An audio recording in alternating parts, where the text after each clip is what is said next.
As he said, I'm Joseph Floyd.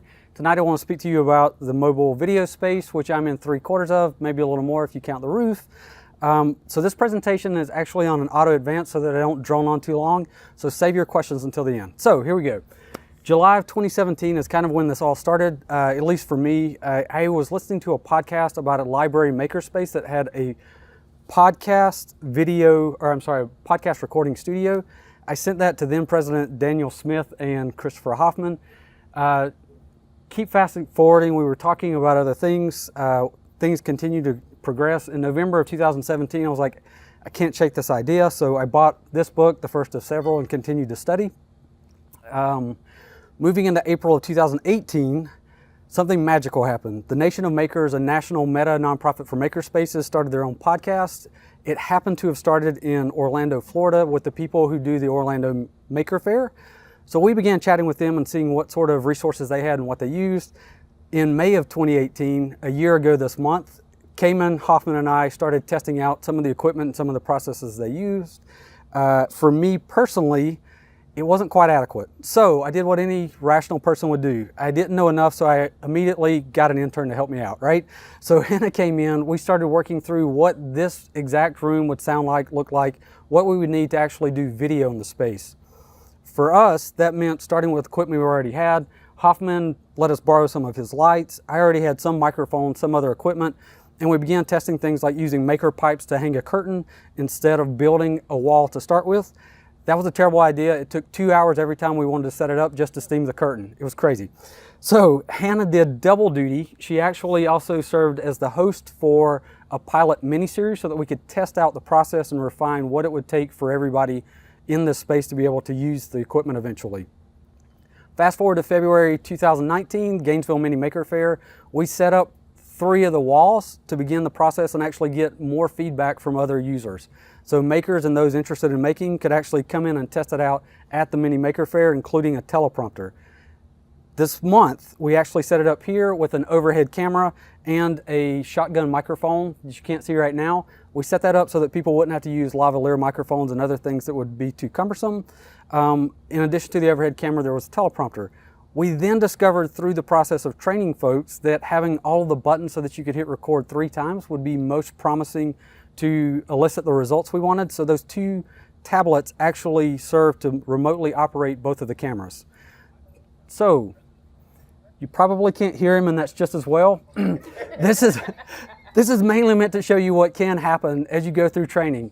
And if you don't know what to expect, so really don't wear a blue shirt. That's the real takeaway here. And so to make sure that everyone gets that takeaway, people who go through training, members who go through training to use this booth, actually have access to this Google Doc, which is a draft document for how to use the video space. It's really critical that we document it so others can use it too. We also set up a separate YouTube channel just for how we made this whole setup so that we can share it with other makerspaces, especially as we go to NomCon next month. We're actually starting to make videos on how each component was made or selected. There's a companion blog that I'm starting to write slowly on Sundays that will have additional text detail on why each choice was critical in the process so that other makerspaces can kind of fork off and make their own conclusions if it doesn't work for their scenario or their particular environment. And with that, I'm at 3 minutes and 49 seconds. Who has questions? None? How long does it take you to edit a video? It depends on how long the video is and how good the person doing it was. I said we were shooting for a 5-minute video. 5-minute video in this booth with the sound equipment. You could probably edit one in 15 minutes if you had 2 takes and an intro and an outro. Would this be like something like if somebody wanted to do like hacking electronics or experiments, doing stuff like that? Would this be a good like environment to do that? To do like what? Like gosh, I don't know what. It depends on what kind of experiments. If you want to do explosive stuff, there's fabric involved. Probably not. If you want to do a show and tell like what Alan did, it's perfectly acceptable and reasonable to expect that you could have something. I mean, the whole thing was designed so that you would have one overhead shot so that people can see what you're manipulating with your hands or what you're pointing to, and then one talking head shot with a teleprompter so that you can script things out in advance. and you won't lose your place, right? You've got a script in front of you. You can just kind of go with the flow. Does that answer your question? Yeah. Okay. Other? Any metrics for how much script you need for a minute of finished work? It depends on how much caffeine I've had. So no, really, I think each person speaks differently. It depends on your grammar, your enunciation, how careful you want to be with those things. I've seen some people, like you, on a page of script for a minute or two, right? I think that's kind of what you were basing yours off of. For instance, Nina, who I've been working with for Zero Waste Gainesville, her scripts are a bit wordier, but her cadence is quite different. So her getting through that script is a whole nother ball game versus you. Versus me with a country twang talking as slowly as I talk, that's totally different. So I think each person would probably need something different. Yes. Is that like mobile can like move like left and right? Can what move left and right? That. No. So those, yes, they in theory could move left and right, but they should never be touched. So those are set up to go right over a table. There are 2 blue marks there for where the table goes. So when demo night's over, the table will go back in exactly the place that it was. So that's always set up. Everyone who's trained to use, all members who are trained to use this are taught to expect that things will be in the exact same spot. So the reason why this works so well is because it's designed to work in a uniform manner for all users. So you're missing one of the walls. What is some of the equipment that people aren't seeing that are utilized in the room? Sure. We're gonna mute Alan now. He can just barely be heard in my ear.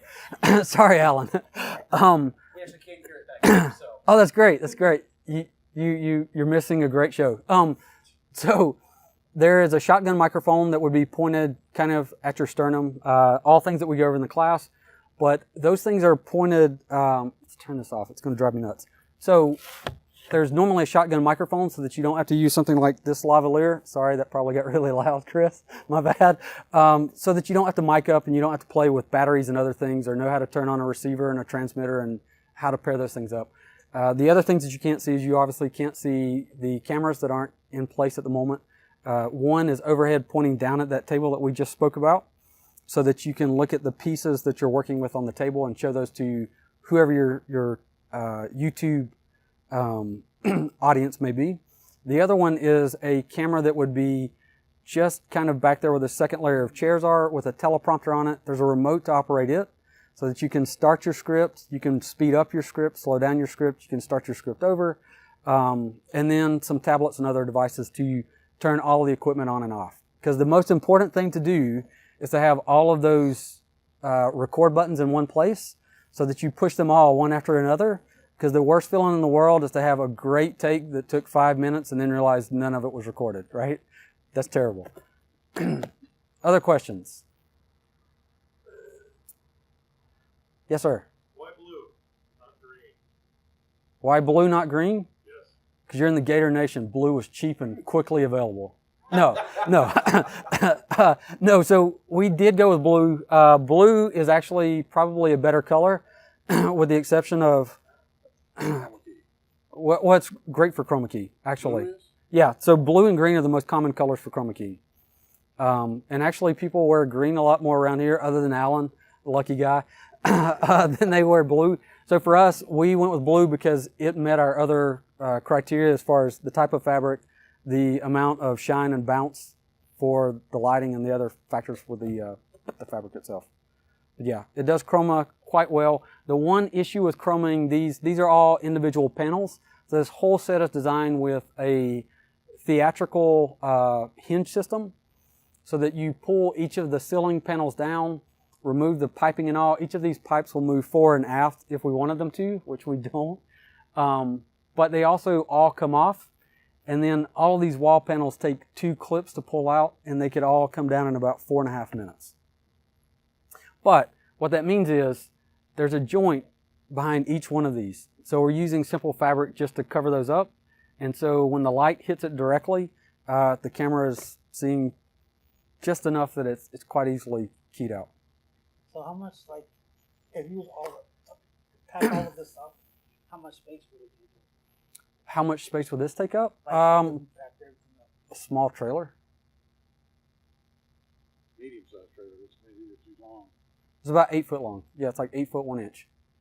So yeah, you could do it in a U-Haul trailer. Other questions?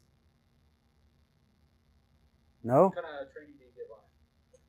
Member only? Well, yeah, Oh. but like, how would we do it? So currently we've done 2 Saturday morning classes. We're looking for a third and possibly fourth person to do an evening class. Obviously not Tuesday evenings. That would be terrible since the space is open and there's a lot of noise.